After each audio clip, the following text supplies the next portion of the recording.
4th class. I am Madhvi from Happy Cambridge School, your Hindi teacher.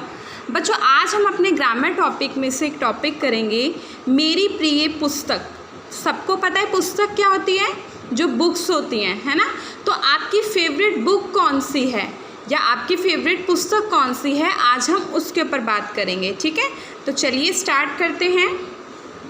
पुस्तकें हमारे लिए अत्यंत महत्वपूर्ण हैं. पुस्तकें हमारे लिए क्या हैं? बहुत ज़्यादा महत्वपूर्ण हैं, बहुत ज़्यादा इम्पॉर्टेंट हैं. वे समय समय पर एक अच्छे मित्र व गुरु की भूमिका अदा करती हैं. ये क्या करती हैं? समय समय पर एक अच्छे मित्र और एक अच्छे गुरु की भी भूमिका अदा करती हैं. कैसे करती हैं? अगर आपको कोई चीज़ समझनी है, आपको समझ नहीं आ रही, तो आप अपनी बुक में से उसे समझ सकते हो अच्छी तरह से, है ना. तो आपके गुरु की भूमिका अदा करी. और लाइक आप कहीं जा रहे हो, आप बोर हो रहे हो, आप अपनी बुक पढ़ने बैठ गए, तो वो आपकी एक फ्रेंड भी बन गई जिसने आपका टाइम भी पास करवा दिया, आपको इंटरेस्ट भी आया, है ना. तो जो हमारी बुक्स हैं तो वो एक अच्छे मित्र और अच्छे गुरु की भूमिका अदा करती हैं. किसी भी व्यक्ति की सफलता के पीछे पुस्तकों का बहुत बड़ा योगदान होता है. अगर कोई व्यक्ति सफल हुआ है तो उसके पीछे जो पुस्तकें हैं उसका बहुत बड़ा योगदान होता है. कैसे होता है योगदान पुस्तकों में सफलता के पीछे?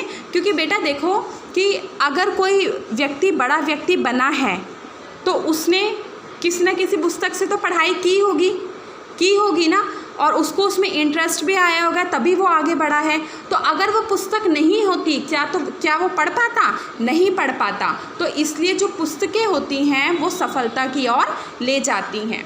रामचरितमानस मेरी सबसे प्रिय पुस्तक है. रामचरितमानस मीन्स जो रामायण है वो मेरी सबसे प्रिय पुस्तक है. आप इसमें अपनी अपनी पुस्तकों का भी नाम लिख सकते हैं जो आपकी फेवरेट हो. ठीक है, मैंने अपनी पुस्तक का नाम लिखा है क्योंकि यह सिर्फ एक कहानी न होकर उत्तम चरित्र निर्माण का साधन है. क्योंकि देखो जो हमारी रामचरितमानस है वो सिर्फ एक कहानी नहीं है कि एक स्टोरी बताई गई है, उसमें ऐसा रियल में हुआ है. जो राम भगवान जी थे वो कैसे वनवास गए, वहाँ पर रहे, वहाँ से आकर उन्होंने कैसे अपने घर को संभाला, उसमें सब कुछ दिखाया गया है. और उनका चरित्र कितना अच्छा था. तो ये जो है वो उत्तम चरित्र निर्माण में भी सहायक है.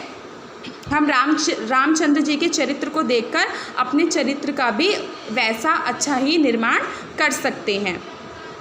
इस पुस्तक में हमें श्री रामचंद्र जी के पूरे जीवन के बारे में जानकारी मिलती है. इस पुस्तक में हमें क्या मिलती है? रामचंद्र जी जो थे, भगवान जो थे, उनके पूरे जीवन की कहानी मिलती है. कब उनका जन्म हुआ, कहाँ हुआ, उनका बचपन कैसा था, उन्होंने क्या क्या काम किए, सब कुछ पता चलता है ना.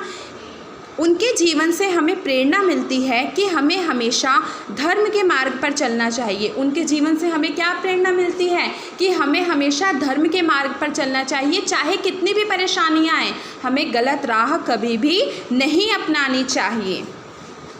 पुस्तकें हमारे जीवन को अच्छे मार्ग पर और बुरे मार्ग पर ले जाने में महत्वपूर्ण भूमिका निभाती हैं. देखो अभी तक हमने पुस्तकों के बेनिफिट पढ़े कि पुस्तकें बहुत इंपॉर्टेंट होती है, लेकिन यहाँ पर एक पॉइंट है कि जो पुस्तकें होती हैं ना वो हमारे जो पूरा जीवन है उसे बेकार भी बना सकती हैं और उसे सवार भी सकती है.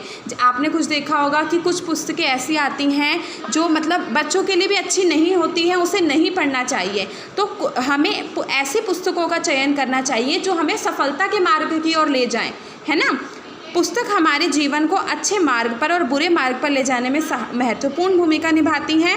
हमें हमारा भविष्य सुधारने के लिए अच्छी पुस्तकों का चयन ही करना चाहिए. अगर हमें अपना भविष्य सुधारना है तो हमें अच्छी पुस्तकों का चयन करना चाहिए. ठीक है, तो ये बेटा ये पूरा आपका प्रस्ताव कंप्लीट हो चुका है. आप बेटे एक काम करिए, इसका स्क्रीनशॉट ले लीजिए.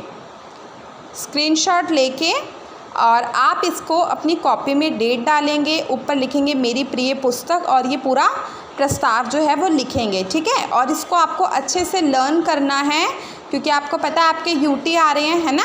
और लास्ट पॉइंट ये है बेटा कि लाइव क्लास में सबको ज़रूर आना है क्योंकि आपको पता है कि जो बात आपको टीचर 40 मिनट में समझा पाएंगी वो 10 मिनट की वीडियो में नहीं समझा पाएंगी, है ना. तो लाइव क्लास बहुत ज़रूरी है, उससे आपके बहुत बेनिफिट हैं. तो आपको लाइव क्लास में ज़रूर आना है. Okay, thank you.